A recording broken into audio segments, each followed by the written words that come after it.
Welcome back, everybody, to another episode of the League of Inches podcast, our season reviews. This one is the Canterbury Bulldogs. So I am very, very keen to get into this one. And most people out there, hopefully you've not been living under a rock because you will know this guy straight away, Mr. Winston Neville. It is a pleasure to have you on to talk about this episode. Obviously, you got Trav as well, which now is old news. We're not as excited talking to Trav anymore. So it just comes with he's part of the furniture. But Winston, it's great to have you on board. Really appreciate you coming on to have a chat about your team's season, which was, as we spoke about off air, was a real big positive one. I know at the end there was a bit of a sort of a what could have been type sort of scenario for the team and the club, but it was a great building blocks for mine. And before we get into that side of things, just congratulations as well on your page, doing great things. Please go and check out Winston if you haven't on your social media. I'll let you have a bit of a plug there. And as I said, yeah, congratulations. You've been killing it this year, and obviously that is working very well for you. No, I appreciate the kind words. And obviously, if anyone's ever going to slide into my DMs and say, hey, do you want to come talk about the Bulldogs? Very hard to say no, but especially you guys sliding in, it was even easier to say yes to. So I appreciate the invite, and it's an honor to be here. And I'm very excited to yap about the mighty Bulldogs in 2024 for a couple of minutes or a couple of hours. We'll see where it takes us. I tried to get you at your soft spot, so tugged there at the heartstrings and thought I might get him here. So I'm glad it worked, because behind the scenes, I think the last time we met was Magic Round, and I had way too many slushies in me and probably made a complete fool of myself, me and Adam. So I'm glad you've actually replied back to a DM. I've still got that selfie somewhere. I never ended up posting it. I'm surprised you messaged me because I dogged the boys. I was meant to post the selfie, and then I just never did. And then, yeah, I'm glad you're not too filthy at me for that. No, the stupid thing was Adam went about it the wrong way. I told him what we should be doing is taking the photo and then uploading it ourselves, because people have had drinks by then. They'll forget. They'll take the photo, walk away, and then all of a sudden forgotten about it. But he kept playing along. Every time he spoke to someone, he goes, take the photo and you upload it and tag the page. I was like, bro, we're doing it the wrong way. But anyway, we had too many slushies. Me. Well, I was a bit like, I've got the photo, but I feel like they, you said, they were posting, and I was just like, oh, well, it was Magic Round. That happens at Magic Round. It's all, lots to exactly. I think. We'll have to make next year a lot bigger and better. That is for sure. Trav, good to have you back for this one. We've had a little bit of a break the page, but kind of not really as well at the same time. I don't know what's going on anymore. I feel like I'm busier. It's the off season. I should be the opposite. But we're here to talk about the Bulldogs, the season as a whole. But just quickly, how's your week or so been, Trav? Yeah, pretty bloody busy, mate. Work's killing me, but she's all good. So what are we at? Almost the end of week 3. I'm counting down 7 weeks to go. That teacher life, and then you get a education 6-week break. Yeah, I need it, mate. Already need it. Yeah, all right, let's get into it. So for the Bulldogs, for the NRL ladder, they finished 6th this year, 34 points, 14 wins, 10 losses, and a points differential of 96. Now, I want to get initial thoughts from both of you about this season as a whole before we get into it, talk a few detailed points, and really get stuck into the season as a whole. But I'll ask you first, Winston, how would you initially sum up the season as a whole for your club? Yeah, it's a weird one, because heading into the season, if you put the whole 2024 theory aside, obviously, I feel like on paper, it wasn't looking like it was going to be a great season. On paper, I think a lot of people had them bottom 4. Some people had them spoon. And sorry, there's a motorbike driving past. That stitched me up a bit. But I don't think anyone really had them in the top 8. So I think if you look at it in that perspective of the underdog story of going from just absolutely written off, we signed all the utilities, and to then get into the top 8, I feel like it was a real success in that point of view. But then if you look at it on the flip side, a month out from the finals, they're flying, and then they just sort of collapsed and dropped 3 games in a row and fell out. If you look at it like that, it's like, oh, maybe it was a bit of a failure. But I think you have to look at it heading into the season. I think recency bias can get in the way. But considering most people wrote us off to have the season where we did come sick, then we got such good wins and much better results than we expected. I feel like overall it was a pretty – I don't want to say successful, because the goal should be to win the comp for every club. That's what success is. But I feel like it was a pretty good season. Mate, you have listened to me, I think, a couple of times, because I always say that. I go, unfortunately, in our competition, there is 16 failures every year, and that's just sort of, I guess, what the unfortunate event of how this season and this competition is. But Look, I am a Para fan, obviously, and I hate giving Bulldogs credit. I just try and I go out of my way not to, but I have to agree with you in terms of I think the season as a whole was a massive success. And as I said, it's sort of a real good building blocks for the future. Trav, what about yourself? What did you make of the Bulldogs season? Yeah, I think Winston's a bit harsh on his own boys. Like, so I'll be the positive one. I actually reckon that year was a huge success. If you go back to, like, when I knew I was coming onto this podcast, I went back and had a look at a lot of early predictions and where Bulldogs were sitting, and pretty much everyone said, yeah, it's a positive year for the Bulldogs. They've made lots of changes with the 12 list changes and what they were doing, and that anything could be better than what they put up last year. And, but they were still going to be bottom four. So anything above bottom four to me was a success. To be literally where they got to, where at a point around the mid-20s where I came on a podcast and said, no, I think Bulldogs are a genuine chance. And I was worried. I had four teams ready for to win the whole thing, and Bulldogs were certainly there. The way they were playing and what was going on, and I was really worried about them. To be able to turn what they did, and I've got all sorts of stats and stuff like that I think we can talk about, because I'm actually really excited about this one and doing this review, because I'm really high on the Bulldogs, and I'm really worried about what they're going to do next year and how they went. And I think this year was a massive success to what we all predicted and where we're at. They just died in the arse in the end, really. Let's be honest, they really did. But and there was a few things that accounted for that. A couple of injuries. I think they just peaked too early and went too hard through the middle of the year. A couple of bad injuries, like a bad time for Burton to sit out at the end there, really hurt that, and that copped the momentum and stopped a bit of the momentum. But yeah, I couldn't be any more positive about the Bulldogs, and I'm a bit like you, Joel. Like, I've never really, Bulldogs are really one of those teams that are really hard to like. Just out of the side, like just as a neutral fan or whatever, they're one of those teams that's really hard to want to like. And yeah, what they put up and how they played this year, it's exceptional, and I'm really impressed with them, and I couldn't think anything more highly. When I set this up, I sort of, first of all, just a little background on Trav Wednesday. He goes into a lot of detail when he goes, and about these pods, he's very, very professional with him. He'll have pages on pages of stuff there. That's what I love working with him for. So it's awesome. It's awesome to do some work with. And he told me today, he goes, "What are we talking about? I'm getting some notes written down." I already knew in the back of my mind. I'll go, it doesn't matter what I tell him, he'll have notes for whatever. So we're all good here.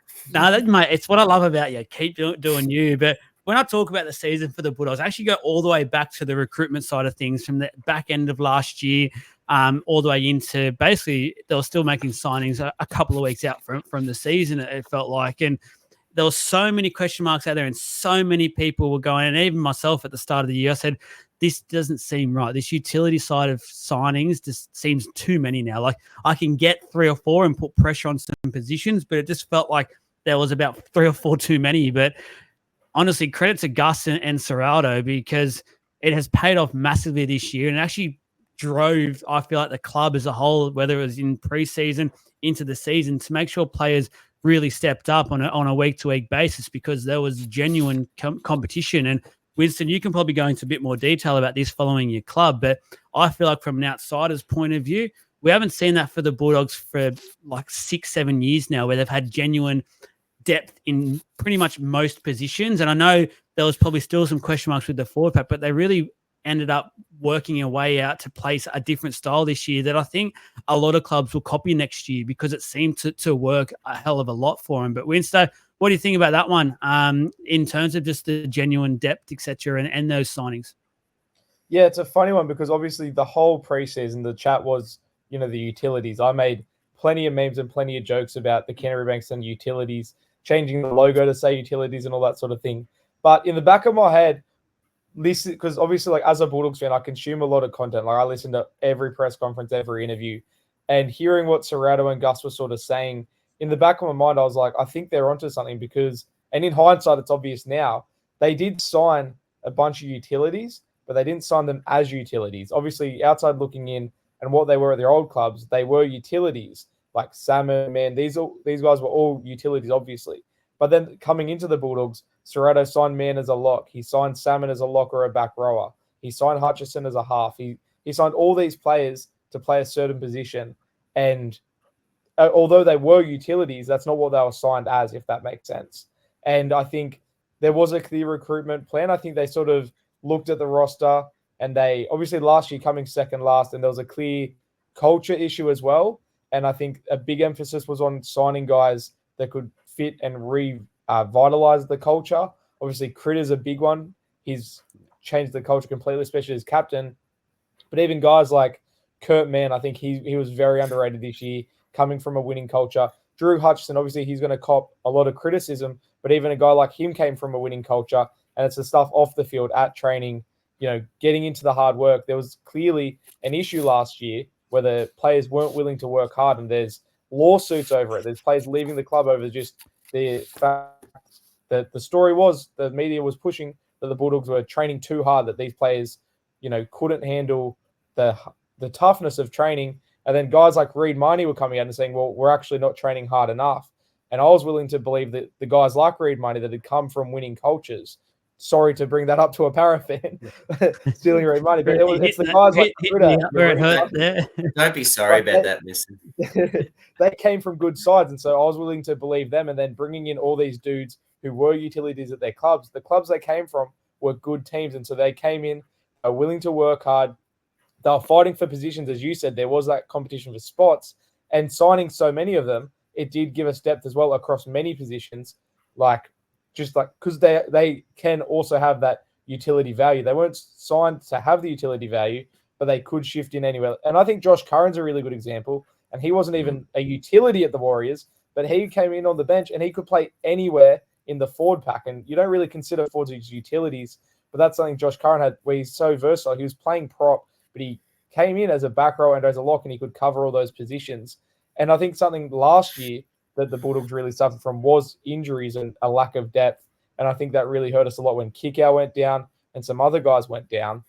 And so to come in this year and have that depth, whether it was utilities or even young guys coming through, like you said, the forward pack is the big issue. But even then, we had guys like Harry Hayes coming in, this rookie, and he came in and he killed it. So we do have this depth coming through, and I think it's a really big thing moving forward as well, having these juniors come in as the depth, and we're seeing their development, especially in the trial games. You got glimpses of it, and then through the seasons, guys like Bailey Hayward and Harry Hayes and all these guys, you're starting to see there is depth, and the club, Serrato Gus, they have been building it from the ground up, and it's now moving into first grade. And so it's really exciting, and I think 2024, hopefully, maybe I am being a bit too optimistic, but I feel like 2024 was just the start of seeing that, come to fruition. I think you got every right to be optimistic, and that's the thing. I'm pretty much just in the same boat as you. I'm really looking forward to what the Dogs can produce next year. But there's two players I want to really point out and single out with the recruitment side of things. But first of all, Trav, what were your opinions just on that recruitment drive? I don't know, you weren't on the page yet, but I'm imagining you probably thought yourself, well, this is a bit odd, but then it seems to obviously pay off. Oh yeah, I had a bit of a laugh at some of the recruitment, and then going back, like I'm sitting here now on the 17th of October, sort of slapping myself in the back of the head, going, "What are you thinking?" Like that was what an amazing year for them. A couple of things that I wish I had is a little cheap sound in the background, because didn't they sign all 12 of them pretty much for very minimal too? And yet look at what they've been able to produce, like cheap. Like how awesome is that? You've just got a whole bunch of dudes that's been able to buy into a system and play for their careers essentially, and turn them around to make them at one point a premiership contender. The only thing I'd add to that, and I thought what Winston said was brilliant, is, and I'm going to talk about this a fair bit within this podcast, but a lot of credit's got to go to Serrato, because he made, as good as you can have, and these dudes who are playing for their careers can have, but that's a lot of players. 12 players is a lot to turn their careers around at once, and it's got to be accredited to something. And to me, it's the coach. Serraldo deserves every bit of credit for turning those careers around and turning that club upside down. Literally, he turned that upside down. They went from bottom four to should have been top four. And yeah, so yeah, that's. I think it's just a brilliant. I'm lost for words. There are parts of it that I'm just lost for words. You don't see this sort of turnaround. And I think, can I just cut in? Sorry, on Serraldo as well. I think that's a really good point because instead of sort of putting on paper what he wanted and the style of foot he wanted to play, instead of doing that and then trying to find recruits, he looked at what was available and has gone, okay, there's not really anything that suits it. There's no big forwards on the market. Let me change my plan and bring these guys in and structure a game plan around them. And we played what people are calling that small ball style of footy where they were hustling and they were just working hard and they were just getting up and making lots of tackles and missing lots of tackles, but just working really hard and playing, big minutes and trying to just almost out fatigue the other team where they've got more big bodies. And so I think that is a credit to Serraldo where he was able to sort of look at his roster and then sort of create a game plan off the back of it. Yeah, excuse the pun, but you're dead set. You played like dogs this year, and that's actually a credit and a good thing to say. There's two players I really want to single out here, and obviously the main one is Stephen Crichton and just how valuable he has been for this club. And this is basically what I can't say enough, and Winston can probably take the floor with this one, but I can't say enough to what I've seen for how much he has done to help this club and just how big of a signing he has proven to be. And everyone knew he was a great player, but no one knew the leadership side of his game until we've got to see it firsthand within the first week or two of this season. And it has been an absolute pleasure to watch him grow as a human being, grow as a captain, grow as a footballer. The other one I want to single out, who I think has gone under the radar, is Josh Curran's signing. I think he has been absolutely sensational. And like you said, Winston, not just because he was able to cover so many positions, but in a way, I get this leader vibe off him as well. And I think he was vital to the Warriors last year. And I think they really missed him this year. There's no coincidence that they did drop down a bit when Curran did leave. And just he feels like one of those real work ethic type players as well. And I just think with both of them combined, it was sensational. Winston, it must fill you with a lot of pride when you got those two running out in your jersey. Yeah, I agree. I'm glad you're giving raps to Josh Curran because I 100% agree. I think he's been a top three signing, like obviously for us this year, but even in general in the NRL, like he had a very unsung season. He got a lot of raps, but he probably deserved a lot more because you're right. I think the Warriors did miss him a lot, and I think he led our pack. He was coming off the bench, but I feel like he was leading our pack, especially when Max King was out and he moved into the front row and was starting. He's just a ball of energy, but he's just not scared to do anything. He was just tackling anything that moved. He was just running hard, and he was leading by example, and that's what Critter does as well.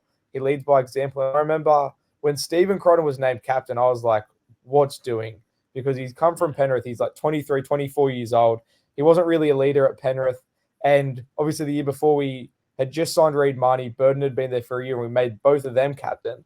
And it was a pretty disastrous season. So then we get a new signing, and then we're just making him captain straight away. And I'm just thinking, like, we're falling apart here. But I've never been so glad to be wrong because obviously he won captain of the year in the NRL, and he won it for a reason because just what he does on the field with his leadership, leading by example. There was a game against the Cowboys where he went down injured. He had like a nerve thing in his shoulder or something, and he didn't even go off the field. Like he just played through the pain, just got through it. And it's little moments like that.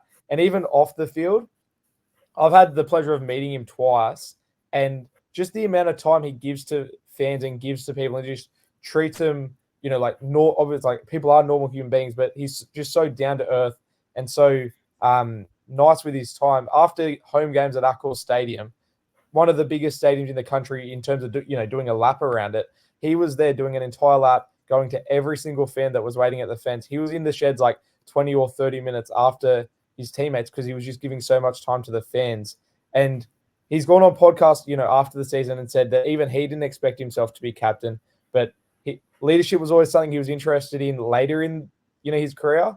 But when he came to the Bulldogs, it was unanimous. The players, the staff, everyone was like, Critter's got to be captain. Just the way he was leading without even trying when he came in at the Bulldogs at the start. And he cut his off-season short to be at the club a couple of weeks earlier to rip. And it's just little things like that that go unnoticed that show why he was captain. And I know I'm ranting, but I want to give one more example because it's really admirable. He was on the Bulldogs podcast with Josh Reynolds the other week, and Josh Reynolds said something Critter did in one of his first weeks in preseason. All the boys were rushing to get to wrestling, and they were like running past Terry Lamb in the halls at Belmore, and Critter was the only player that stopped and had a chat with Terry Lamb and, got to know him a little bit because he hadn't met him before. And it's a little thing like that where he's, stopping and acknowledging a club legend and probably copped a punishment for being late to wrestling. Obviously, the Bulldogs are known for punishing for being late to wrestling. And doing something like that, it's just those little things that go so unnoticed that I think make a big difference and show why he's such a great leader and a great captain. And I can't admire him any more than I do. I've got so much respect for him now. It shows to me the culture side of things. And that's, as you've rightly mentioned a number of times already in this podcast, that was a huge thing that the Dogs needed to turn around. And that was clear for a number of years now. And it just seems like he was the perfect signing. And I don't know how much you got him for, but honestly, you could easily put another few $100,000 on his contract and say it's still value for money purely off what he is bringing to that club. Trav, firsthand when we talk about culture, your club is probably the leader of it, the Melbourne Storm, and we hear the stories that whenever they have a stranger walk into their gates or doors at their centre of excellence, etc., they stop. They all have to acknowledge that person, introduce themselves. So it feels like that's sort of starting to happen at the Bulldogs now as well, led by Stephen Crichton. And as an opposition fan, I think it's a pretty scary prospect because they're doing everything. It feels pretty right at the moment. And as I said, those two signings for mine just are the standouts.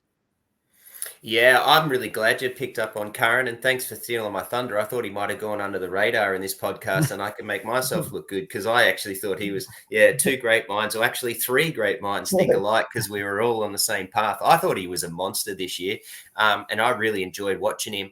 And he was good for New Zealand. Like he absolutely, but the problem that he had for New Zealand was that that the talk was that he wouldn't play any defense. He couldn't defend. He couldn't tackle. He wouldn't tackle. He wouldn't stand. He wouldn't put himself in the position. And that's what got him dropped and all those sorts of things. And obviously something that Serrato has done and built within that culture, and I'd love to know what it is as a coach of sport and in education and stuff, in building cultures as in my career. I'd love to know what he's done and sit down with him, because how he's turned Josh Curran to be able to be the defensive monster that he was this year, I think is huge. And on Critter, I was listening to a podcast at some point this week or maybe last week about what he did in the off season. What I was told, what I heard, was the army camp and how he presented himself at that army camp. And Winston, you probably know a hell of a lot more than me. I only listened to a couple of podcasts and read a couple of articles, but I think that's really telling. And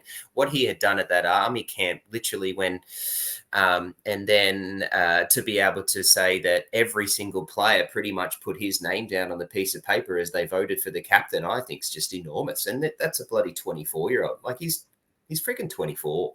And to go and do that, and after what he's been doing, and he wasn't a spectacular player at Penrith, but he wasn't a bad one. But whenever he had any of his negatives or anything that he was able to hide behind the juggernaut of the Penrith Panthers, like when he was at the Bulldogs, he was on show. And what he did this year is just enormous. And it's not stats for him. He's worth his weight in gold in everything else that he does. He holds the line. He directs the line. He defends. He's a brick wall on defense. And then, he's still got himself 10 tries this year. As a centre for what he does and his style. Yeah, I just couldn't speak more highly of him either. And another thing, sorry, I'm just gonna keep interrupting you all day, Joel, because I'm hitting that. Another thing, I thought Trav was about to mention it, and he reminded me of it. And this is almost the biggest thing he did. Right as I think it was weeks after the grand final as well, after leaving Panthers, he literally moved from, Penrith, the Penrith area, to the Canterbury-Bankstown area just to be closer to Belmore. And he literally moved away from his fiance. They got married literally today. So they were engaged, all season. And he moved away from her to be all in, fully committed to the Bulldogs. And it's just little things like that. There's so many stories like it. And it's just little things like that just really show his leadership characteristics. Yeah. And you can sit here and talk about the leadership. He's a bloody good player as well. I'm not even sitting here talking about how good of a player he is. It's just crazy. Yeah. I got 4 pages here, man. Yeah. And there was a part of it that does have the Stephen Crichton moving on there. And I was going to hold it. I had it for later, but again, it's all good. It's all I've stolen it. Yeah. Everyone steals his work. He's getting over it. But he writes down all these notes. He only gets to ever say about 4 points because everyone else steals it. So, Trav, I'll throw to you for the next one. It means we're all on the same path. It does. I'll throw to you the next one so you can have first dibs on the talking point. But the unforgotten man as well. I know we spent a lot of time on the signing side of things, but I think it has a lot to do with the season overall and just how important and valuable they were. But the forgotten man in this, I think, is Reid Marnie in a way, because obviously that was only 1 year with the captaincy and it was a signing. He could have thrown his toys out of the cot, so to speak. And we've seen players in the past, over the last number of years, more experienced players as well, do that, like not be happy, want releases, etc., feel like they're being disrespected, but he took it like a true champion. So I think that's credit to Reid Marnie as well, who I think had a really good year as well. He came back after probably a very frustrating year last year. Maybe the captaincy was too much while he was working into a new team environment and a team that was struggling where he was used to a bit more success at that time. Not anymore, obviously, but it was a good to see him come back as well and really work in with Critter what his messages were. And I got no doubt he would have still been fairly vocal in that playing group, and he took it like a champion, which I think for Bulldogs fans they'd be very pleased with. Yeah, really happy you came to me first because I just had to flick through my notes and go there. I've actually got a really good section on Reid Marnie, and I'll be funny here. Well, I think I'm funny, but as much as I hate Reid Marnie, I mean he's a dog, and I hate him, but I've actually got him down at this year as the best player on the park for the Bulldogs across the board. I think he was the best player for him. You can obviously make major arguments for Karaz. You can make Stop answering questions early. Yeah, but I've got him down for that. Well, you brought it to me, like you want to talk about it. I mean, he's in the thick of everything. He's that sort of perfect guy. Like he's a hooker, but he plays a whole different way of hooker, like playing that hooker. It's just so different. And I don't even know how to explain it. Like I got to look at some of the other hookers who are in the competition, like a Harry Grant, and they're very, very different players. But Reid Marnie had a big year, and he had to have a big year this year because he was trash last year. Let's be honest, he was. And so was the whole group. But a lot of that was on his backing. And I think you also alluded to it, that the captaincy was a major problem. And I think Serraldo has to have credit there because he had the balls to pretty much make the same decision. So he went Burton and Marnie last year as the captain, and that really didn't work.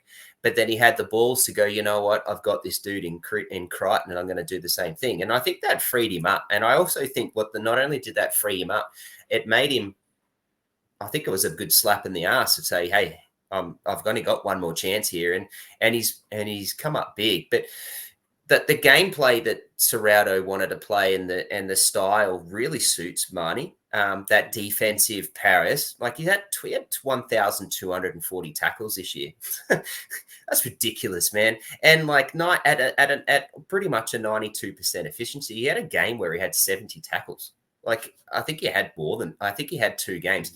That's just mind-boggling numbers. So another stat is that he got more than 50 tackles 11 times this year. Like that's just, yeah. And that's incredible. And that's what leads your team, and that's what led them. And that's why I gave him I think the best player, as much as I hate him. I think it cost him huge. It cost the Bulldogs huge. And he's learned some pretty serious lessons after that first final, because I reckon he was a pretty big factor as to why we lost, and we spoke about that in our review show after the first week of finals. But I think that's some big lessons, and I think the whole club, I think Crichton, everyone's going to sit down and say, hey, Reid Marnie, we love you, but you got to pick your moments, and those moments weren't the right. But I love what he did, what he put up this year. He's worked himself back up to a top 5 hooker in the competition. I think he's the perfect dude to lead that spot for the Bulldogs. I'm glad I don't have to come to you and ask that question down the track now in this podcast. So thanks for making my job a little bit easier. Winston, I want to ask you a question here, because in my notes, I've written down that the season probably didn't start all too great. And I actually looked back at some of the posts I did, and I remember making a post which was a talking point. I said, for all the signs, it doesn't look like much has changed at the Dogs, and that was after 2 weeks. And I got egg on my face quite quickly when things did change around. But one in the first 4 too.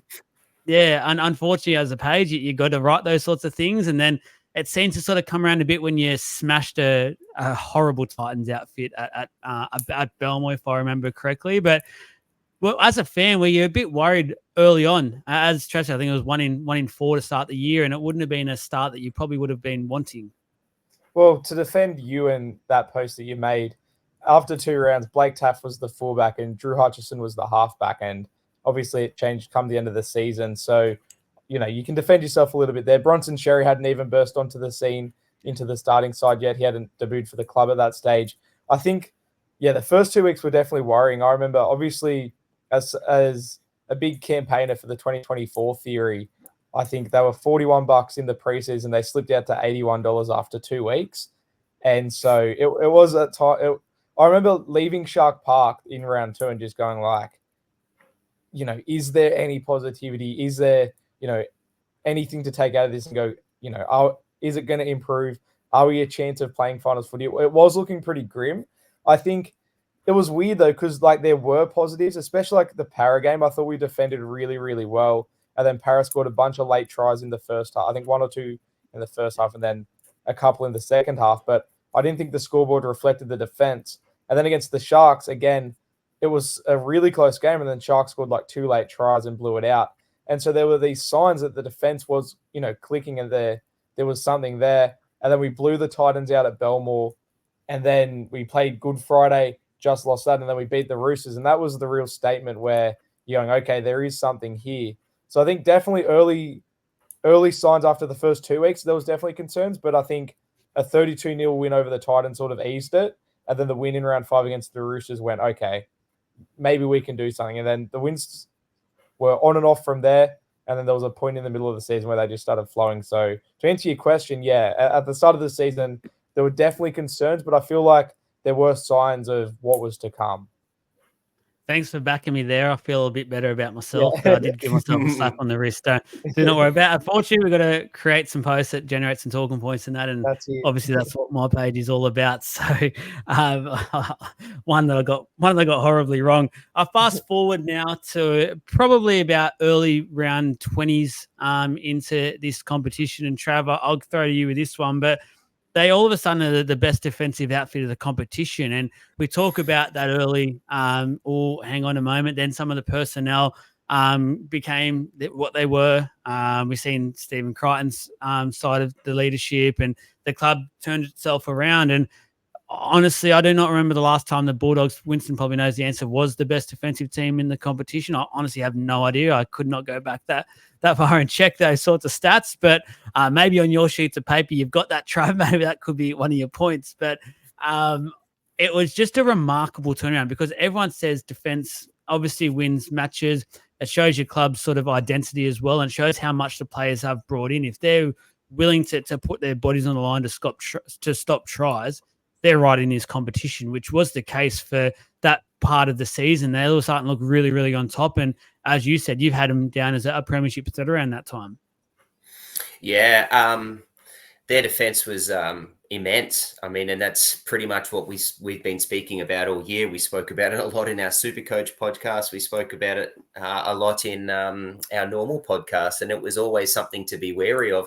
Don't captain a play against the Bulldogs in Supercoach, and don't bring in a dude who's about to play the Bulldogs because their defense is immense. Here, I'll give you. I don't have the stat you were calling for. It's probably one of the few I don't have that you might call upon me. But I'll give you something here. In 2023, how many points against did they have? I reckon double at least of what they copped this year. 700s, I think. Yeah, 769 points against, mate. Like in 2023. Wow. 769, right? What was it this year? Can't tell you off the top. Let me bring up the NRL ladder that I've got here. I'll do the work for you, Joel. I'll do the work for you. Or unless Winston's all over it and he's probably looking at it now. But it's 300 and something, but I don't know. It was 433. 400. Wow. Yeah, they got blown out in the last 2 weeks, which they did. Yep, what a turnaround. And they did. They got flogged. But Yeah, that's a 336 point turnaround in 12 months.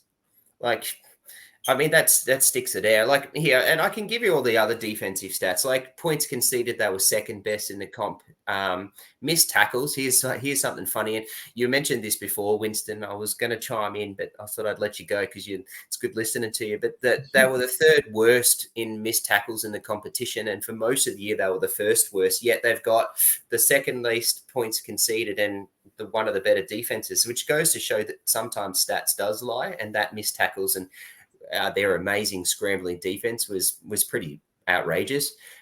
Seventh for penalties conceded, seventh for sin bins. Like, it's their defensive stats, don't really match the stats to say how good their defense was. And yeah, it's incredible to have a look at that turnaround and what they were able to do. And and as you said, defense does win. In most sports, we can talk about defense wins you finals. I think the Bulldogs can work on that. We all know what they've got to improve on, which we'll talk about more. But defense wins matches. Defense will win you finals, and defense wins premierships. It's the reason why Penrith and Storm have won. And even in the years that Roosters went back to back, their defense was pretty bloody good. So, it's proven fact that defense is that. So the Bulldogs are there. Winston, it would have filled you with immense pride because not only obviously the defensive side of things, but you're literally able to turn up week in, week out, knowing you're in a game. You're going to be in a game right up until the 80th minute, which again, you wouldn't have had that sort of confidence in your team, unfortunately, for years. Yeah, and that's a good point you raised, because it literally got to the point where you were looking at the defensive numbers and we were conceding on average, 16 points a game. And so I was watching, the other team score a couple of tries. I'm like, if they've scored 3, they're not going to score again. Like, there was that much confidence in the defense where it was like, the other team isn't scoring more than 3 tries. If we hit 20 points, we're going to win the game. And there was the Dragons game at Cogra where we hit 20 points. And I was like, the game's over. Like, it got to that stage of confidence where you were just believing in the defense. And I think, Trav, you brought up a very good point with the missed tackles, because the defensive style, and Reid Marnie's the perfect example. He made the most tackles. I think he was up there for the top of the comp, I think. And he was missing heaps as well. But that's sort of the style of footy they were playing, where they weren't scared to miss tackles. As long as they were making it, they were just getting numbers in there. A couple of blokes getting bumped off, but then somebody was making the tackle. And it was a really big talking point this year where the missed tackle stat is misleading, because it's, well, what is the missed tackle? Are they, missing a tackle that's leading to a try? Or are they missing a tackle that's slowing a bloke down and somebody else is just grabbing him straight away? And that's what it was tending to be.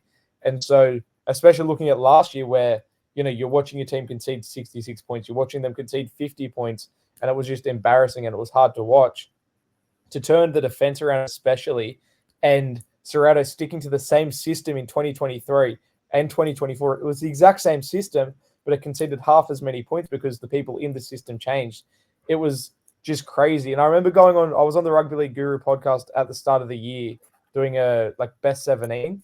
And I said how my favorite thing about Cameron Serrato was his defensive system, because I heard all this talk in the preseason about the system and how, the new players had bought in and it was looking a little bit better at training. And it was the Panthers system. And we know how good Panthers are defensively. And, I got absolutely slammed, and I deserved to be slammed because what I said was stupid at the time. But then you look at it in hindsight, and the defensive system is incredible, and it did work this year. It just needed the right players buying into it. And when you have guys like Reid Marnie and just even like Josh Curran, who we've talked about, just getting in there and just making tackles, and players not being afraid to miss because they know what the system is, they know what their job is. I think it was just incredible. It got to the point where you were almost enjoying the defense, watching them defend their own line more than watching them score tries, because it was like a dance, or like a rehearsed dance, the way the defensive system worked, defending their own line. It was just crazy. It would have filled you with so much confidence. And then that obviously leads to the fact that you did play finals football the first time in a number of years for the club, and shows the improvement is definitely there with questionable recruits from the start of the season. So it was a really huge effort, and obviously the defense is a huge part of that. Before we obviously talk about the way the season did end, just talk to us about that finals football, being able to rock up. And we're going to talk about the crowd shortly, because I know they play a huge part this year in the Bulldogs season. And every time you hear a Dogs player talk about their season, they always are giving credit to their fans, and rightly so. But from your point of view, just the fact that you got to play finals football again, it would be a huge confidence booster moving forward. Bro, I will say it was so scary going into the first finals game in 8 years. Like, it was so nerve-wracking. I ran a marathon that day. I ran my first ever marathon the morning of that game, and I was not thinking about the marathon the whole week. I was just thinking about the game because I was so nervous. It was just rent-free. But, that's a good feeling to have. It's better than, sitting around just watching other teams play in the finals. It was so good. Like, you almost can't put into words just how cool it was to be back in finals and how much it means, not just to me, but the whole fans. Like, I'm just speaking on behalf of the fans where it is so meaningful. You see, and you said we're going to talk about it, but you do see the fans, out in the street partying and stuff, and you can sit around going, well, that's a bit, it's a bit of carry on, but that's what it means to the fans after 8 years where we're a team that used to just be in the finals every year. And as a little kid, especially, you take it for granted. So then to go 8 years without it and then to get back in, you really do have a new appreciation for being in there. And it is a confidence booster because you're going, all right, we're here now. It's time to stay here.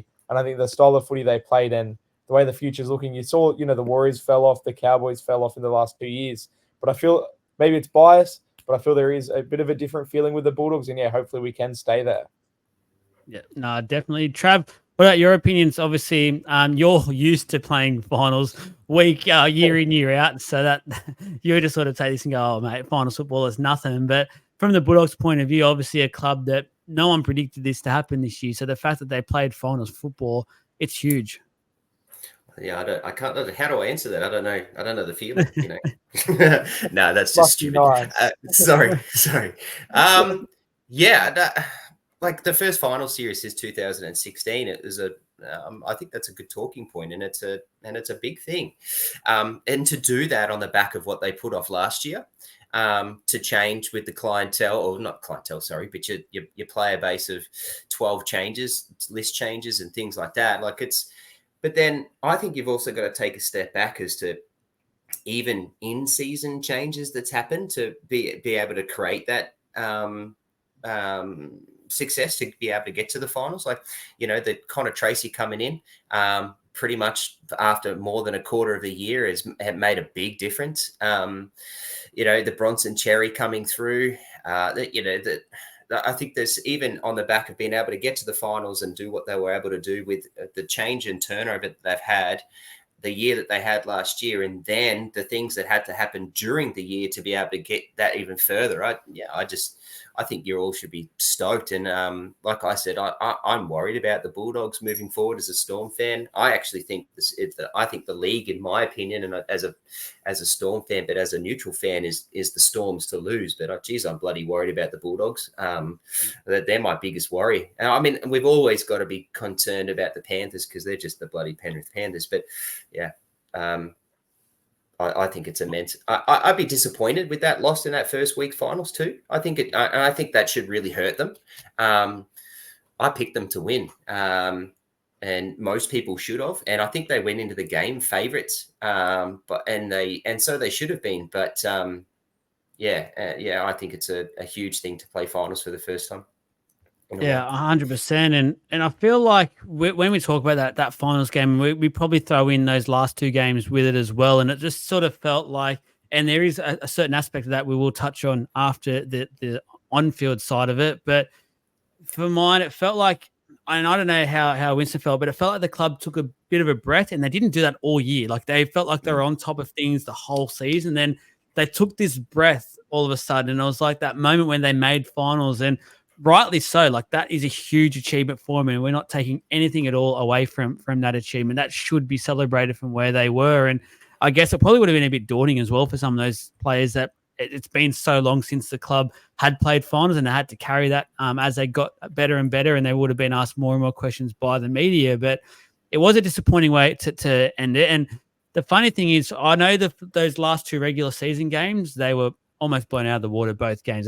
They weren't sort of there. And whether they were resting up, knowing they were playing finals football or whatever the reasons were, I'm not too sure. But that Manly game, it felt like for 75 minutes of that game, they were the better side. Like it was, and I remember we said on the review of that finals week one that we sat there and we could not believe the Bulldogs were out of the competition, because it just seemed like they played such a great finals football type game, yet they're not on to finals week 2. It was just so strange. And I know Winston can let us know from his side of things, but Trav, I'll let you jump in first with your notes and stuff. But it was an odd game. I know you've already mentioned it a bit, but it definitely was a weird way for him to bundle out of the competition. Yeah. Before I'll talk a couple of things, but I think what I really would like to talk about, which I'll ask Winston about in a minute, but is how much do you think the Addo Carr play affected that? Because, well, I think this is a good time to talk. Well, I don't know, but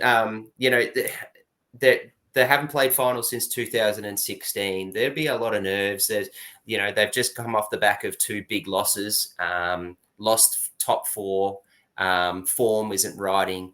And then a dude like that goes and does what he did, I think plays in the mind. And I think they stepped in. And I think by the end, and I honestly, as you said, they were the better team for most of that game and then literally just died. And Manly came through with what they had to do. So I'd be interested to hear what Winston says there. So you've got a couple of minutes to think about that, Winston. But then you've got, and then the one I want to talk about is, I think, and I alluded to it before, but Reid Marnie was a really big problem in that game. And I think he just went too far. I think he tried to play the wrong way. He tried to stamp his position in the wrong way, and it came back to backfire him. And so, yeah, for what I think of the game, I think it was a great game to watch as a spectacle and that. But yeah, I think I actually came back to the game being on Reid Marnie. I'm still stand by that point that I think he cost them the game, but I also think that the mind games from the Addo Carr stuff and the rubbish they had to play with that, I think affected them huge. Oh, you definitely make a huge point, and Winston's going to have a number of things to answer in a second. So he's making some quick mental notes. Just on my point, obviously you've unlocked it now, Trav, so we have to go into it. But I'm not even a fan of the Bulldogs, and I remember when this happened, I even thought to myself, holy shit, like he hasn't just gone out and done this, has he? Like, and obviously he's been charged and stuff, but he's come out and has still claimed that he is innocent of what has been said that he has done. So we can't comment too much on that, and I don't want to get us in any trouble whatsoever. So, but it felt like from everything that the club had done all year, and I'm not even a supporter, I was annoyed because I just thought it was a bit of a slap in the face to everything that had been achieved so far for the year. And that was the biggest game in the club's history. The club's history, but the biggest game for the club in almost 10 years. And it was that big of a game for him. And to have that on the eve of it, I thought it was a slap in the face, not just the club, but obviously Serraldo, Stephen Crichton, the playing group, everyone as a whole, and the fans as well. Winston, what were your thoughts, obviously, when that obviously scenario happened, and then the way the season ended and the finals game? Yeah, I'll just get into the game first, and then there's a lot to address here. I feel like I'm at a press conference or something. I think the game as a whole, obviously you have both mentioned it, the 2 weeks leading into the game were the 2 worst games of the season. It was very 2023-like. And then they go into the game. They were actually outsiders heading into the game. Manly had us up 2 weeks earlier. And, yeah, to go into the game and play the style of footy they played, I felt they were the better team. And not just the better team, but dominating the game, especially through the middle. Just like the tackles are making, driving players back, just huge impact. I felt like they were dominating for 60, 65 minutes. And so to look at the 2 weeks prior and then turning up and playing, that style of footy and being the better team, it was weird because, 60 minutes into the game, you've forgotten about the 2 weeks before. You're on top of the world. You're playing finals footy. They always say finals footy is a level up, and the Bulldogs were playing that level up. And so it was really good up until, the 65th, 70th minute, when I think the difference was Manly just won the moments. I think Daly Cherry Evans' experience, Tommy Turbo, obviously the Kohler try, Manly just won those little moments. And there were a few moments where Reid Marnie made the wrong decision, and the Kohler try, it was Reid Marnie who was a little bit lazy at marker, and Cherry Evans exposed that. And that's something Carrazza's addressed in a podcast that he did recently, where they've said, they've sat down and reviewed the game and stuff, which I might, because I haven't even watched the highlights of that game. I just can't bring myself to do it. Yeah. And I keep thinking about doing it because I'm like, what if I just watch 60 minutes because we were playing so good, but I just can't bring myself to do it. But I think the Bulldogs know, what went wrong, and Reed Marnie's aware of, what he did wrong, and Carraz made a couple of errors. All the boys know, that it was lost in the moments, and I think it was a really good learning experience for them. I think the fact they do have that game of finals under the belt, and they know, they were on top for 60 minutes. They know they have what it takes to play at that level of finals. And then there's a few things to address to, ice the moments and, not switch off, and just little better decisions. I think they'll be better for it. And to look at the last 2 weeks and then leading into the game, I think it was so weird because we lost, but we played so good. It was such a weird feeling, and it sucked. But you're so proud of the boys because not only had they made the finals for the first time in 8 years, I thought they really did themselves really proud. I thought they played really good, and so there was this sense of pride. But then it's also we lost. This sucks. So it was really mixed feelings. And then on the Addo Carr thing, I think from what I've heard, all the players saying is it wasn't really a distraction heading into the game, and obviously they're going to say that. And you'd assume it was a distraction, but based on what the players are saying, how they reckon they weren't even talking about it at training, and stuff like this sort of happens a lot. Maybe not to the level of what's alleged, but little things happen behind the scenes all the time that you don't hear about, and so I feel like the players would have done their best to not let it be a distraction. But then the style of footy they turned up and played, they were the better team for most of the game. So I feel like that sort of shows that maybe it wasn't an issue either. And I think it really does come down to just Manly winning those moments and just that little bit of experience. I don't think the Fox incident can be blamed. There was that feeling of, as a fan, it's like, well, we do feel a little bit let down because of the timing of it, and that was annoying. But I feel like it wasn't really a distraction for the players. Were you disappointed? Yeah, obviously, as I said, the timing, it was frustrating, but at the same time, it is what it is. It is disappointing, but it is what it is. And I feel like the performance, all the boys playing in the final, I was so proud of them. But then obviously the timing of it was disappointing. I'll be shocked if he pulls on another Bulldogs jersey. It just feels like he's basically he's gone, and it seems like it's a bit of a weird way for him to go out. And as a whole, just quickly, your thoughts around his time at the Bulldogs, what you made of it, and he obviously, as I said, he won't be seen in a Dogs jersey again, so he sort of left, unfortunately, the way it is. But I feel like he has had a decent crack there while at the Dogs. Yeah, I feel like from what you're hearing, it sounds like his days are over. And as soon as he was charged, obviously he has been charged. I was like, all right, let's get rid of him, because we just spent a whole year rebuilding the culture, and then for that to happen, and when it happened, I'm like, I don't care who it is. Even I idolize and I love, not idolize, but I have so much respect and I love every single Bulldogs player. I actually love them all, and it doesn't matter who it was. If it was Matt Burton, if it was Critter, the timing of it and the fact that it had been 8 years before finals to do something like that, I didn't have the patience for it, and so I don't want to see him. As much as I love Fox, and it's so hard because he does so much in the community and he's such a fan favorite, but at the same time, we just finished rebuilding all the culture. We're finally back, and then you do that. It's a bit of mixed emotions, but I feel like I'm not as upset as other people that he's probably not going to play for the Bulldogs again. I feel like that's expected, especially with Gus's comments towards Latrell Mitchell and what was alleged there. I think it was sort of expected that his time would be up. And I do want to give Fox a lot of credit, though, because he was the first one that came to the club. We couldn't recruit anyone. We're in a hole. There was, in 2020, our marquee signings were Dean Britt and Sione Katoa, and not the winger, the hooker, the guy that's not even in the NRL anymore. So to have Fox come to the club, and then Burden, and then it flowed from there, Kikau, Marnie, and then you get Critting. You have this whole rebuild. It started with Josh Addo-Carr. He started the domino effect. And I'll always be grateful for, him doing that. And I feel like in some way there should be some loyalty towards him, but it's not the first incident he's had either. So yeah, I think it probably is his time up. Yeah, it'd be interesting where he ends up. Dragons are apparently the hot favourites to grab him. Just the timing about when, I guess, with finances and what the Dogs do if they tear up the contracts, and Dragons can technically get him cheaper, or what's going to happen there. Sorry, Trav, I'm going to throw to Winston one more time. Sorry, Trav, what are you shaking your head at? No, I don't like it. I don't like that players can do that and that can happen. I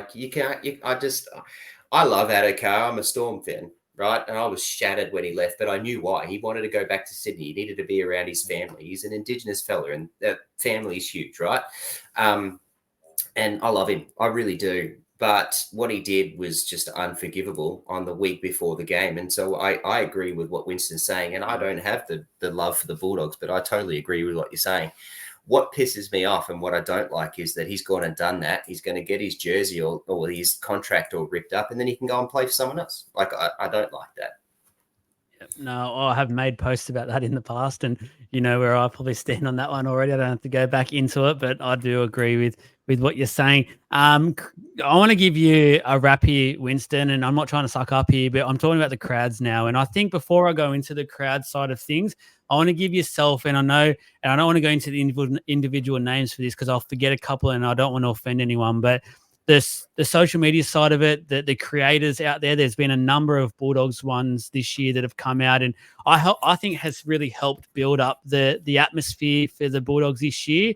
A lot of teams can learn from that, I think, and I feel like it's playing more of a role more than ever, the content side of things and actually engaging with fans out there, because clubs are busy. Clubs don't have the time of day to actually go and deal with fans as much as they would like to. So I think it's great to have you guys doing what you're doing. I think the Bulldogs creators are probably the best in the business for what they do. So a credit to you there, not just game day, but as I said, the social media side of things as well, to you and all the other boys out there. What were your moments like this year in terms of just seeing how that crowd come back? And obviously there was that moment with the Canberra drama that went viral and people were speaking about that, and that was a downside of things to it. But overall, it was a huge positive, in my opinion, seeing that crowd come back. There was almost pretty much nothing in terms of bad headlines, which was great. And it just looked like a constant party and a good fun party. The drumming was going.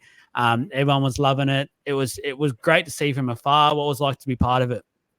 Yeah, it was unreal, hey, especially the back end of the season in Belmore. But I just want to circle back to what you said about, the social media and bringing the crowds, because I feel like the Bulldogs as a social media team, as a club, did a really good job of engaging with the fans and leveraging, us content creators to help promote the crowd. I know me and then some of the other boys, the club were giving us discount codes for tickets to push out to the fans and little things like that seem small, but like that does have a huge impact on the crowds. And they started that around the King's birthday game and then kept doing it. And, the crowds were coming. So I think on behalf of, the Bulldog content creators, we appreciate the club for acknowledging us and helping, wanting to use us to help the crowds and, understanding that we do have a platform that can be used. And it's really humbling as well, though, to, be working with the club in that sense. Like, it's very humbling. Like, I never thought in my wildest dreams it would be happening. And I know the other Bulldog boys feel the same.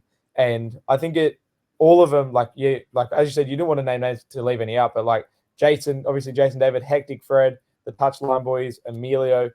If I have left any out, I'm sorry, but there is, my point is there's so many of them, and I feel like that's something the other clubs don't have, such a huge number of content creators. And I think we're really lucky in that sense that we're promoting the club for free, but then it's also good that the club sees us doing the promotion and is willing to engage with us and help do little clubs and stuff as well. I think that's really cool. And then just being a part of all the celebrations and the big crowds, to go to Accor Stadium and have that sort of atmosphere is crazy for a regular season Bulldogs game, especially like last year. We lost 66-0 to the Knights, and it was empty by the time that game ended. I was there till the end, and not many other people were. It was crazy. And to look at that and then look at the crowd numbers, towards the back end of the season, the second half of the season was just insane. Even the semi-final, I think it was the biggest crowd in a week one final ever. It cracked 50K.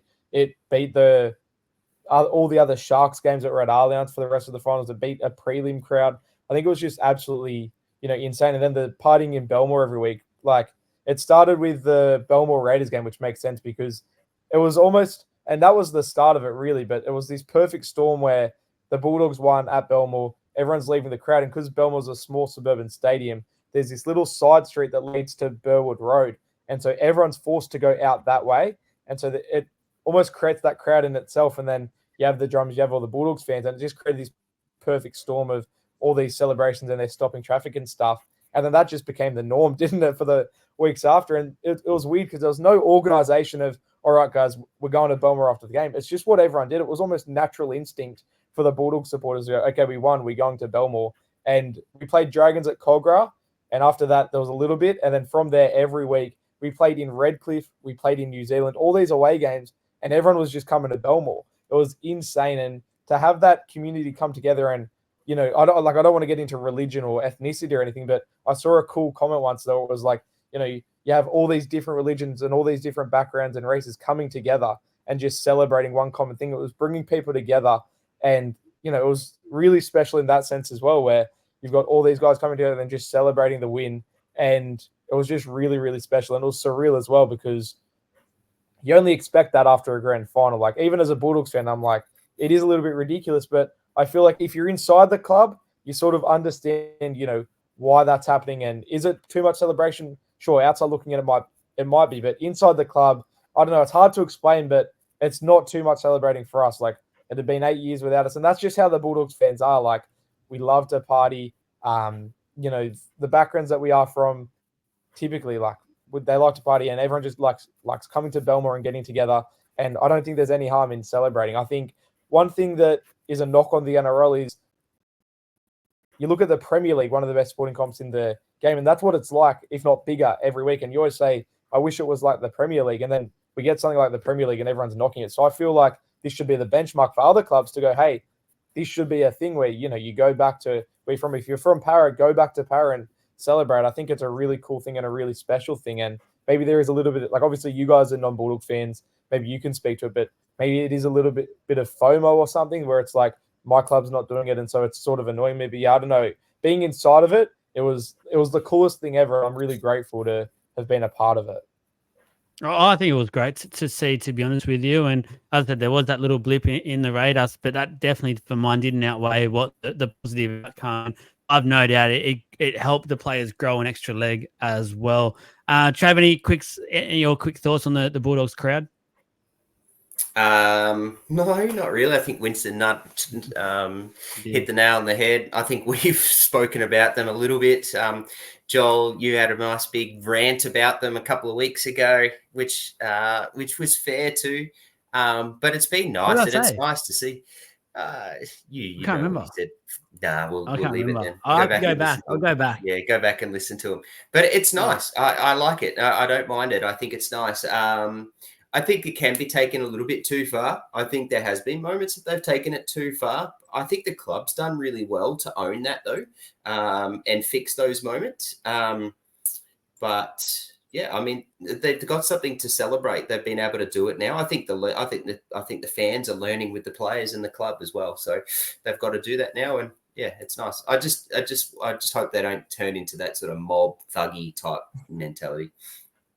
Well, I think that's what the Bulldogs have worked so hard to get away from a number of years now, because obviously we all know what the history was like for Bulldogs. And I know me personally, I used to actually not go to Bulldogs games because of what obviously happened in the past and that, and just that aura that was with them. But I don't really have an issue now going to any Dogs games. If I was in Sydney at the time and there was a Dogs game on and Paraverse and whatever, I would definitely go and watch that. It'd be an awesome atmosphere at the moment with both teams, hopefully next year doing a bit better and looking like they're both improving, or at least from a Para point of view.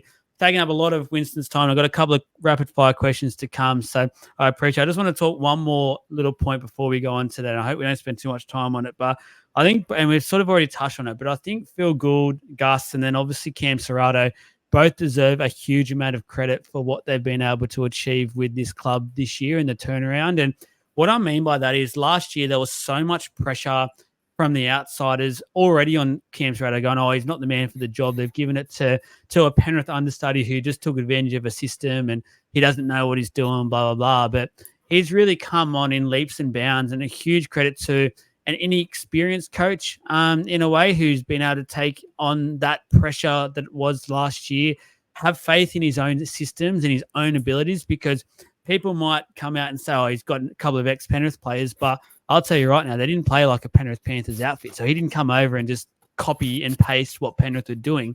He came and actually established his own playing style. And Gus, obviously, behind the scenes, his signings, I still have no doubt he's behind the scenes at the moment. And we're going to hear some signing news in the near future for the Bulldogs. It just seems very quiet on a Gus front. He just feels like he's up to something, but he's just such a smart operator. And I know Uncle Nick gets a lot of plaudits for what he does at the Roosters and the open checkbook policy and that. But as Trav rightly pointed out, this was a lot of signings done for almost bottom dollar or a lot cheaper than what they probably would have got him for in the past with their recruitment drives.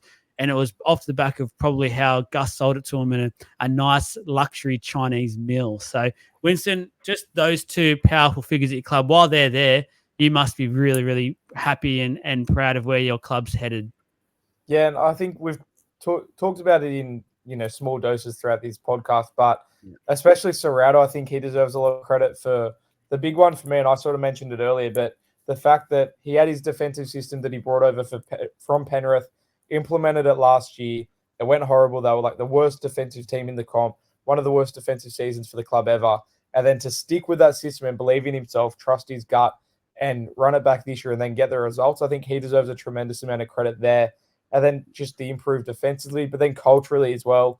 I think, I could sit here all day and talk about it, but I won't. But you hear so many stories inside the Bulldogs about what he's doing. And it's similar to the Stephen Crichton thing, where just culturally, all the small things he does that shows how much he cares. And even just things about like hearing, his process in signing players and making sure they're a good fit culturally, and the amount of detail he goes to. It's a very intricate process that he's got to sign the right guys and build the culture. I think that's an approach he's taken really well. And when he came in, he brought all the old Bulldog players in, your Willie Masons, your Marco Mealy's. He made sure to bring in that club DNA and, get it back to feeling like the Bulldogs. I think, who was it?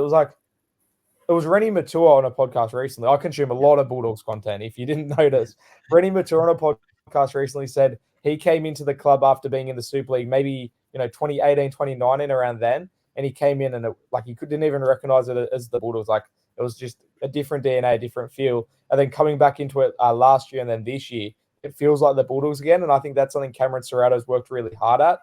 Just little things around here and there, little stories you hear to make sure that it's back as, a good culture, and it's the Bulldogs culture, it's the Bulldogs DNA, but it's also got his own spin on it. And it's, instead of them being the entertainers or the dogs of war, these past Bulldog outfits, they're their own thing as well. And they're their own culture, and it's unique. And I think that's really important. And yeah, obviously Serrato and Gus deserve a lot of credit for the signings as well. Signing these guys for, the price they got them at, getting value for money. And then also, they signed them all for 2-year contracts. So at the end of this season, we'll be looking at it and going, you get to keep the guys that are working, your Connor Tracy's, your Kurt Manns, and then the guys that haven't worked out as much, you can offload and free up some cash. So I think that balance as well, he's done a really good job. And even just finding a guy like Bronson Cherry, that's a really good story about, the process they went to get him and bringing him in and reigniting his career. It's been really good. And especially under Gus, it's been a really long process. And there has been a lot of times where you're going, what is going on? You just lose trust. But I think back end of last year and then into this year, it's definitely looking really, really good. And you're seeing the future. You sort of, hindsight helps, but you're seeing the process and what they're implementing, and you're seeing the fruits of their labor now, which is really good. And it's been a number of years since you've probably been able to say that at the end of a season. I'm actually very keen to get into next year already. So, Trav, I'll let you have your say on it. Just be respectful, please. We have to let Winston go soon.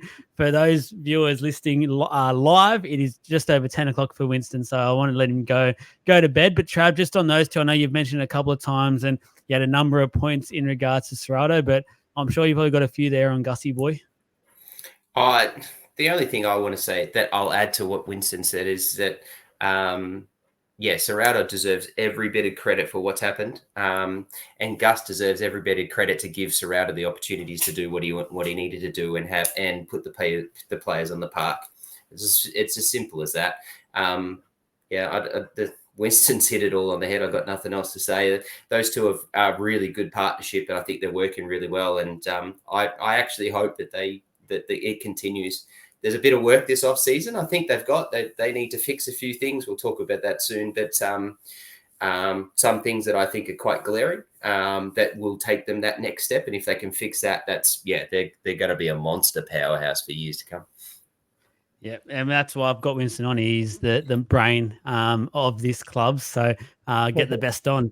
And those, just by the way, guys, make sure you give him some love on social. As I said, it's over 10 o'clock already now for him. So he's putting in some hard yards for us, giving his expert opinion. So make sure you give the video some love, and then also send some love, if you haven't already, over to Winston's social media pages. But a couple of quick rapid fire questions to end things.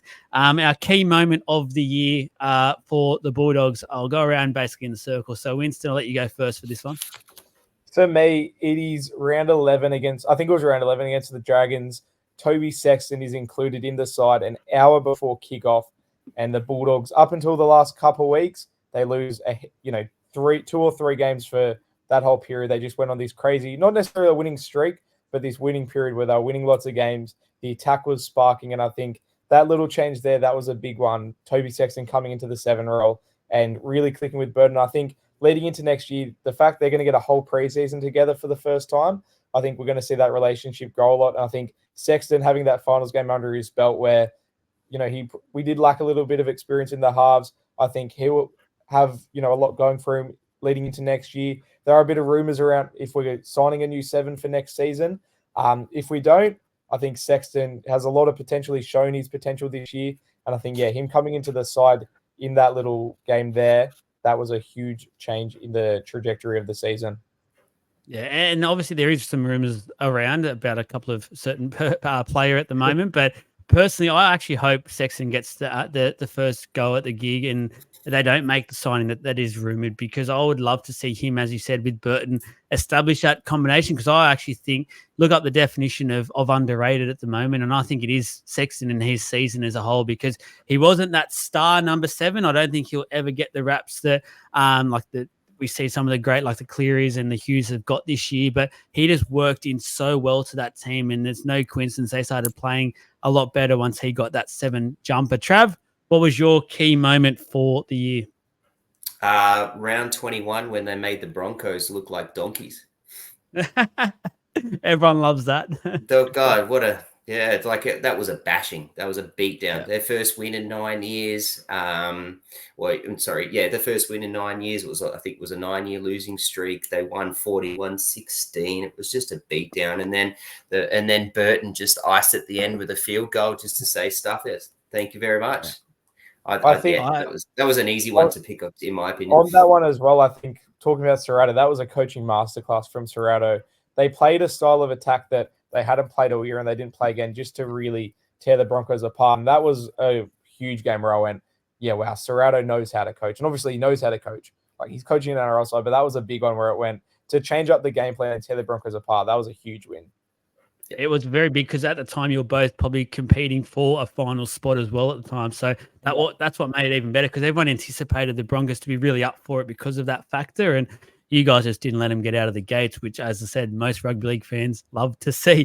For mine was before the season actually started. Mine was the whole making Stephen Crichton captain, which rightly so, Winston, you pointed out, like everyone was just scratching their heads going, what is going on here? But then you hear the stories as the season goes, and they become a bit more open with why they've gone this way, and not to put too much pressure on Critter. But goodness me, it was such obviously a key moment now for how that season has played out, how the players stepped up, how he stepped up, and just to see that aspect of his game really shine. I thought it was a huge key moment for how this season ended up going. Surprise packet of the year. Trav, what did you go on for this one? Connor Tracy. Yeah. He was enormous. I think he might, like, I've listened to a few other podcasts and things, and I feel a few boys have said that one game where it was probably I can't remember the game now. I've gone blank. I didn't write it on my sheet. I wanted to talk about it. I think he had the best individual game for the year. I think he had 3 tries and something stupid, but he was huge. Since he came in, I was really surprised. I mean, obviously they had Blake Taff, and that's who they wanted to put in that spot. That's what they signed. He was the big signing, wasn't he? Like, that's it. They poached him from the Rabbitohs. Here he comes. Let's go. And it didn't work out. A couple of injuries didn't work for him either. But the change for Connor Tracy was one of the points I was making before about some of those mid-season changes they had. Surprise packet for that. I don't know if I'm going to steal it off you, but I really wanted to make an honourable mention and to Bronson Cherry and the surprise packet of that too. We all know he's highly talented. We all know that he made some monumental mistakes, and he wore a really big suspension and consequence for that. And as an athlete in the past, and what I've done, I have very strong opinions of that, but and what he did. But yeah, I wanted to give an honourable mention just in case neither of you did, as a surprise packet for what he put up this year. I went a little bit different with this one. My surprise packet this season for the Dogs, and I'll put a bit of a weird twist on this. I actually gave it to Matt Burton, and what I'll have to explain myself for this one because I have been very, very critical, probably for an 18-month period now, about him not being an established playmaker and obviously 5'8". I mean by that, and what I actually think I watched this year was a guy who ended up becoming an elite 5'8", not just a good 5'8", but I think he's now becoming an elite 5'8", and for mine, arguably the best 5'8" for the year. If you take away Lua, who played a lot of his time at halfback this year, I just thought it was such a great rise because I'd all but said multiple times throughout the previews of the year, they've just got to bite the bullet and move into center. He's one of the best centers in the game when he gets to actually play there, but he just became such a quality 5'8" all around that I gave mine to Matt Burton. Winston? I'm glad there's a man out there that, was throwing the center accusations around that's happy to put his hand up and say he was wrong, because I've very passionately defended Matt Burton as not a center since he came to the club. And I feel like you're right. He did develop a lot this year. I think just little things like thinking run first, having kick out outside him, I think was huge for him. And he definitely showed that he's definitely a 5'8" and not a center. And I'm glad those accusations have been put to bed. For me, I was thinking Tracy, I was thinking Sherry, but luckily with all the utilities we signed, there's a lot to choose from. I'm going to go my surprise packet, Kurt Mann at lock. I think he had a huge season, and there was a period, there were 2 periods where he got injured, and they were 2 of our worst periods of the year, especially the back end. Those last 2 games, we were missing Kurt Mann. And I think just his stability in the middle to keep, the structure of the attack intact. I think his IQ and just the way he played, I think we missed him massively when he was out. And it was almost ironic when he was out, that's when it showed how vital he was to the team. And yeah, I think especially like signing him, I was just like, oh, this bloke's probably going to play reserve grade. And so for him to come in, cement a 13 spot when we signed Josh Curran, we signed Jamison, we had all these guys that could have been a 13, and he came in a smaller body, very much a utility. Out of all the utilities, he was one of the most utility. I think he's played nearly every position in the NRL. So for him to come in, become a lock, cement that spot, I think he was really vital for us, and we missed him a lot when he got injured. Yeah, no, I definitely agree with that one. Who needs a big 2025? For mine, I gave this guy a wrap a bit earlier. Now, this isn't for his performance this year. Actually, as I said, I thought he was a very, very good player. And that's Reid Marnie, because in a way for mine, I just think with how that season ended this year, with obviously we've mentioned how he played in that finals game and was one of the contributing factors to that loss. And I think there was a couple of times throughout the year where he did go a bit over the edge with that sort of grub tactics that he obviously instilled with himself. I love seeing that with a player. Don't get me wrong, but I can't wait to see next year if he can work on himself in the preseason and get that right, get the timing of it right, and just take that backward step. Because, as I said, I think he actually had a really good season in terms of playing that hooker position, where I don't even really think he needed to have that in his game. Where he does have it, he wants to have it in his game, and the Dogs seem happy to do that. He just needs to make sure he balances that a lot better next year for the Dogs to really go to that next level, that top 4 football side. Winston? Yeah, and I'm glad Reid Marnie's been getting raps in this podcast, because I think he had a great season. Obviously, he has that in his game, but as Doggies fans, that's why we love him. We always idolize blokes like that, and you both have given credit to Reid today, and I think that's been really good. I think for me, I'm going to go Toby Sexton, similar to you, Joel. He had a really good year. I'm not taking away from that, but I think next year's a really career-defining year for Toby Sexton, especially at the Dogs. He's off contract at the end of 2025.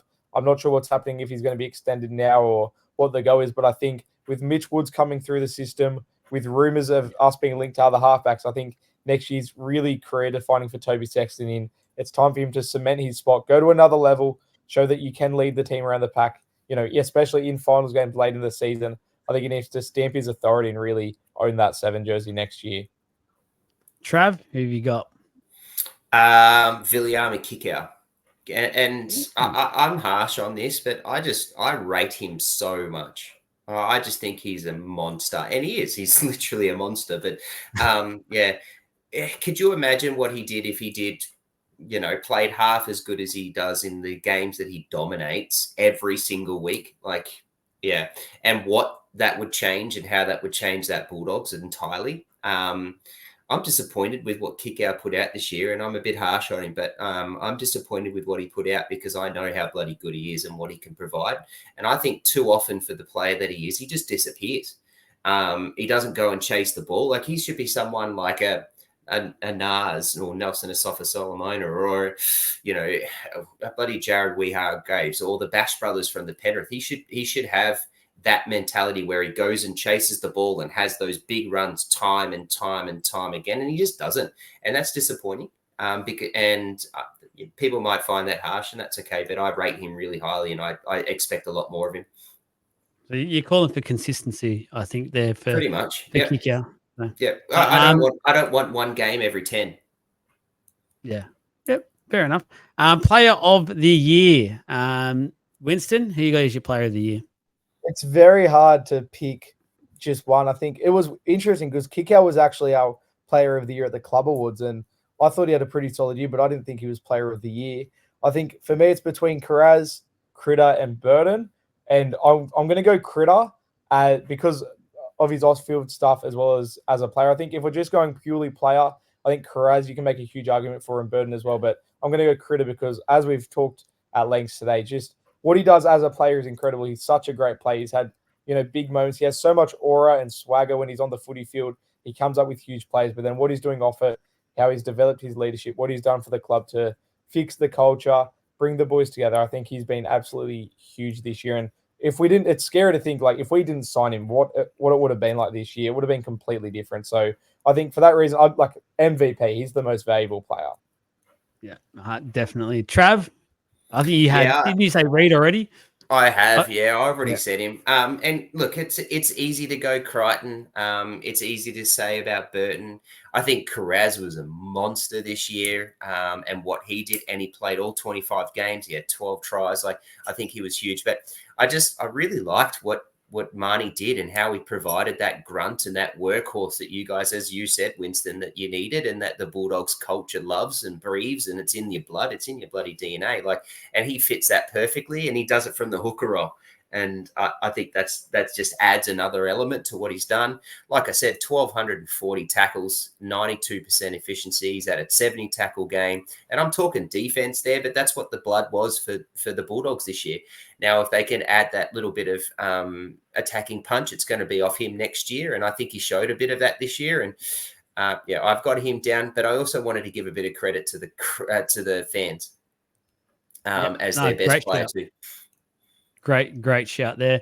Look, I want to go out and say Karaz just because I absolutely love the bloke. I think he has been huge this year and deserves every single rap he can get, but I just can't go away from Stephen Crichton. I just think he single-handedly helped turn that club around this year, and I just was shocked at just how great of a leader he has become, that it's even got me thinking, even for like the Blues in that next year, I would not even be shocked if they end up going, you know what, go have the C for him, because I just feel like he's that inspirational now, and he's just grown into that figure, and so comfortably as well for that age. It's just immense. But that's it. I've got to let. Well, we plays 4 minutes. Doesn't come off the bench. Let's ease away from that one tonight, boys, before it goes for a 2-hour podcast. But that's it. That's all we've got time for this one. We could definitely, honestly, we could go for another at least 40 or so minutes, I reckon, and have some real quality. But I want to let Winston go. I've really enjoyed having him part of it. I do a content creator side of things and a little bit of interviews. I might try and get you on the next month or so in the off season, have a bit of a chat about that more so as well. I think there'll be a lot of people out there that would really like to hear your story about getting into that side of things and what it sort of takes. But I've got no doubt in my mind how hard you work, and I really appreciate you coming on tonight. And I know you do everything. You do the podcast, you do the posts, you do the vlogs. You're literally, I don't know how you do it. I don't know how time consuming it can get, but thanks heaps for coming on. For those who have not found you yet, and I'm not sure how they haven't, but where can they find you as you sign off? I appreciate all the kind words. You've given me huge raps. So I really appreciate it. But you can find me Instagram. It gets confusing, but Instagram's Winston Neville _, and then TikTok's Winston.Neville. Don't get me started on why they're not the same. I'm very angry at some random guy on Instagram that hasn't posted in 10 years. And then YouTube, I think it's just search Winston Neville. You find me. But I appreciate everything you said. And I'm definitely keen to jump on and do a little potty on the creator side of things. Yeah, love to have you on. And don't worry, guys, if you can't find him, I'll tag and obviously collab a post when this podcast is out, and just obviously click his details and you will find him straight away. Trav, thanks, mate. Thanks for jumping on. I know it wasn't your team, but it was awesome once again to have a bit of a podcast with you. And I guess what we can part off and say here to sign off is good luck to the Dogs for 2025, but not too much luck as opposition supporters. Yeah, no, they can be good, just don't be good against us. 100%. Thank you and good luck to the Bulldogs. Obviously 2024, a great huge success. Let us know in the comments as well your thoughts about anything we've spoken about in this podcast, and we'll be back for the next team season review as well.